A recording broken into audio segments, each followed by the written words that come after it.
Israel যুক্তরাষ্ট্রের হামলায় ইরানের সর্বোচ্চ নেতা আয়াতুল্লাহ আলী খামেনি নিহত হওয়ার খবর ছড়িয়ে পড়ার সাথে সাথে ইরানের মাথা যেন কোনোভাবেই ঠিক নেই। নিজেদের পরাজয় হবে এমন ভয়ের কোনো ছাপই নেই ইরানি যোদ্ধাদের। ইরান ঠিকই মুহুর্মুহু মিসাইল মেরে ইসরায়েল ও যুক্তরাষ্ট্রকে নাজেহাল করে তুলেছে। তবে এই যুদ্ধে ইরানের পাশে কোনো মুসলিম রাষ্ট্র না দাঁড়ালেও এবার আমেরিকার ওপর প্রচণ্ড ক্ষেপে গিয়ে তেহরানের পাশে দাঁড়ানোর ঘোষণা দিয়েছেন পারমাণবিক শক্তিধর দেশ উত্তর কোরিয়ার প্রেসিডেন্ট কিম জং উন। আমেরিকার শত্রু দেশ ইরানের সঙ্গে অনেক আগে থেকেই ভালো বন্ধুত্ব রয়েছে কিম জং উনের। আর ইরানের ওপর হঠাৎ ট্রাম্প নেতানিয়াহুর যৌথ বিমান হামলা মোটেই সহজভাবে নেননি উত্তর কোরিয়ার এই শক্তিশালী নেতা। সবার আগে তিনি এই হামলার প্রতিবাদ জানিয়ে বলেছিলেন যে ইরানে এটি তাদের মোটেই কোনো সামরিক হামলা নয়, বরং তা অবৈধ আগ্রাসন। এমনকি আন্তর্জাতিক আইনেরও লঙ্ঘন করে চলেছে তারা, এমনটি বলেছেন তিনি। তবে এবার ইরানের পাশে থেকে ইসরায়েল ও যুক্তরাষ্ট্রে সরাসরি মিসাইল মারার হুমকি দিয়েছেন তিনি।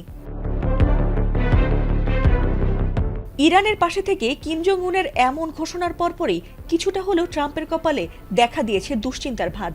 এই যুদ্ধে একদিকে যুক্তরাষ্ট্র ও ইসরায়েলের পক্ষে অবস্থান নিয়েছে পারমাণবিক শক্তিধর ফ্রান্স, ইটালি, জার্মানি সহ পশ্চিমা বিশ্বের মোড়লরা।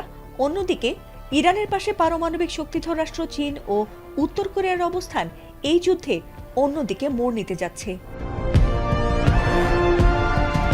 কিম জং উন জানিয়েছেন, আমেরিকা ইসরায়েল বরাবরই অন্য দেশে অযথাই গ্যাংস্টারের মতো গুন্ডামি করে থাকেন, আর তাই তাদের কাছ থেকে এর চেয়ে ভালো কিছু তিনি আশা করেন না। তবে খামেনিকে হত্যার পর যখন ইরান দখল করতে তারা মরিয়া হয়ে উঠেছে, ঠিক তখনই যেন তাদের বিরুদ্ধে হুঙ্কার দিলেন কিম জং উন।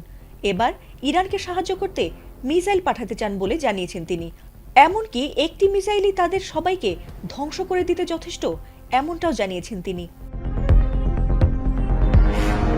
বিশ্বের সবচেয়ে আধুনিক পারমাণবিক অস্ত্র মিসাইলের সমৃদ্ধ ভান্ডার রয়েছে কিম জং উনের কাছে, আর তাই নিজের দেশ এবং বন্ধু দেশ ছাড়া কাউকেই তোয়াক্কা করেন না উত্তর কোরিয়ার এই নেতা।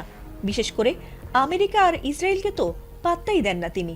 তবে কি এবার ইরানের পাশে দাঁড়িয়ে ট্রাম্পকে উচিত শিক্ষা দিতে চান পারমাণবিক শক্তিধর দেশের প্রেসিডেন্ট কিম জং উন? সেটি সময় বলে দেবে।